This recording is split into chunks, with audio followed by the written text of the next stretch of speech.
Rob, thank you for joining us. Obviously an exciting game coming up this weekend as we face Shrewsbury. Can I get your thoughts ahead of that game? Yeah, no, it's looking forward to it. I think first two games obviously in quick succession, third sort of finishing off the first sort of 9-10 days. But no, it'll be good to be at home. And it'll be good to sort of carry on sort of what we've been working on from Wycombe in terms of where we're a bit more solid, and then sort of making sure we bring that attacking football and affecting the goal, which we did really well Tuesday, and it was good to see. I think the concepts and what we're asking the lads, which is slightly different, they're just starting to grasp, and I think hopefully with that we'll see a lot more freedom in the final third in terms of putting the ball in the box and putting the ball at risk. And yeah, like you said, it's not going to click and it'll be perfect on Saturday, but hopefully it's a step forward for us, and we just need to attack the game and like we would any game, and try and enjoy it and entertain and back ourselves, because we've got a lot of young players and we've got a lot of talented players. We need to back that talent. Yeah, you've had a chance to see pretty much the entire squad now over the course of the last two games. Are you feeling sort of happy and content with the 11 for Saturday, or are you still having some sort of selection headaches? No, definitely. I won't pick the team till after Friday, because you never know what happens. And I think what's been good is we've seen what the depth and quality of the squad is. And like I've said, I don't think it's going to be a case we'll have a strong 11 or a starting 11. It'll be the strength of the squad that defines us. So yeah, like we saw, the lads who come on Saturday helped us, and the lads definitely who come on Tuesday helped us. So yeah, it's a squad game. We need everyone to be switched on and alert, because ultimately, like you said, with the injuries we've had so far and internationals and suspensions, we're going to need everyone available as and when. Yeah, and Shrewsbury, what do you make of them? Have you sort of watched a lot of them this week so far, or is that sort of job for tomorrow and the game coming up on Saturday? No, we've obviously watched a bit of them already since Tuesday, and now they're a good team. I think they're very solid. They've got the option to go into a back five or a back four. They like to lock you up on their press, and they try and make it difficult for you, so we'll have to be aware of that. And they're very hard to break down. They're very much a counter-attacking team, so a bit like Tuesday, for all our strengths being in possession and wanting to get players higher up the pitch, they're very good in transition and counter-attacking. So in that sense, you can see why a lot of our games are open, and we need to make sure we get the lock-up right, and we also need to make sure we make good decisions in possession to push them back and limit the opportunities they get to counter. Obviously 3 points is the aim of the game. Is there anything else you're sort of looking to take out of the game on Saturday? Is there sort of something performance related? We've spoken a little bit about how we've got to get the performances right. So is there anything specific you'll be looking for the lads to show? Yeah, there's a few things we spoke about this morning in the meetings and that, and I just think as long as I can see that, as long as I see the lads taking the information and trying to implement sort of the concepts and the processes we like to put in, then that'll be fine by me. And I genuinely believe that if we do that, we'll get the rewards in terms of the wins and the 3 points. What I don't want us to do is chase 3 points from the start of the game and lose our shape and structure, and then we fall into that trap and probably play into opposition hands. So we've got to understand that the team we are, we're a possession-based team that want to be able to put the ball at risk more in the final third in terms of crosses and runs and people using their ability to take people on, which is probably what we saw on Tuesday a lot more. But we also need to be a bit leaner and a bit more switched on in terms of our defensive actions, and because especially where we do go forward in such numbers, we put a lot of responsibility on the back lads, and we need to make sure as a group and as a team we're able to negate opposition as best as possible, and also understand ourselves more. Yeah, and this would be a chance for you to sort of finally meet the Crawley fans as a whole, obviously an away match as your first one, and then obviously a slightly lower crowd on Tuesday night. So with the international weekend, we should be hoping for a big crowd at the Broadfield Stadium. So how much are you sort of looking forward to relishing that, and also what would your message be to them? Is it just sort of get behind the lads? They can have a massive impact, can't they? Yeah, I don't think anything has to change. From what I've seen, the fans have been absolutely brilliant this year, and I think they understand the task that's in front of us, and I think I just hope they just look forward to it and try and enjoy it the best they can. We've got a young team, inexperienced at this level, I suppose. It's going to be tough times, but you know what? I think we can see that the team's developing, getting better. We've got some really exciting individuals, and I think that when we do get flowing and get going, it's a brilliant place to play, and the atmosphere behind the goal.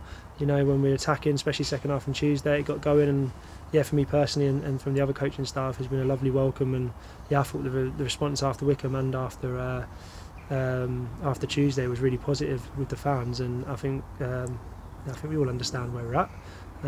But yeah, it's something that I'm relishing and looking forward to, and I'm looking forward to seeing the players back themselves and seeing them play with freedom within the structure that we give them, because yeah, there is some exciting things here, and that's what fans want to see. Fans want to see us exciting attacking football, and that does come at a cost. You do leave yourself open and stuff, but yeah, I think for me, my philosophy is we've got to back what we do over worrying about the opposition. We'll obviously do our reviews and we'll make sure we limit them as best as possible. We understand their strengths, but we want to concentrate on ourselves. We want to attack everything we can this year with our own within our own power, and back what we do more than anything. Thanks. If you look at the league positions, obviously Saturday looks like a big game, and I've even seen some fans call it a 6-pointer already. I mean, it seems ridiculous this early in the season, but how important is it you and the players treat it just as any other game? That's massively important. Look, every single game should have the same expectation to win. When you look at the league table, you play top of the league away or you play bottom of the league at home. There's that mindset that you think, well, we have to win or it's a free hit. Whereas for me, the development of this group and what we implement is that no matter what situation we're in, no matter who we play, where we play them, when we play them, that our mindset's the same. As we want to impose ourselves on the game and stay in control of what we want to be in control of all the moments, and we want to be able to back our shape, our system, our players against anyone. And that's what I'm looking forward to Saturday. Is I want to see the players, attack the game in every single possible way.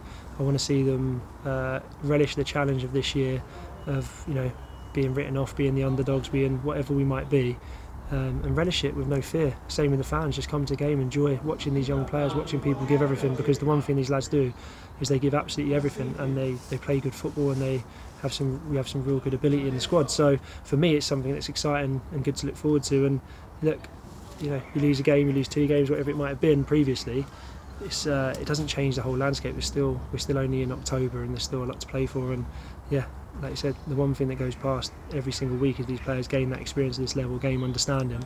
So when it comes up again, second half of the season or next week, whenever it is, they're a bit better and a bit more savvy and a bit more aware of what's needed to be successful. And we'll just keep showing them, keep working with them, and keep that intensity.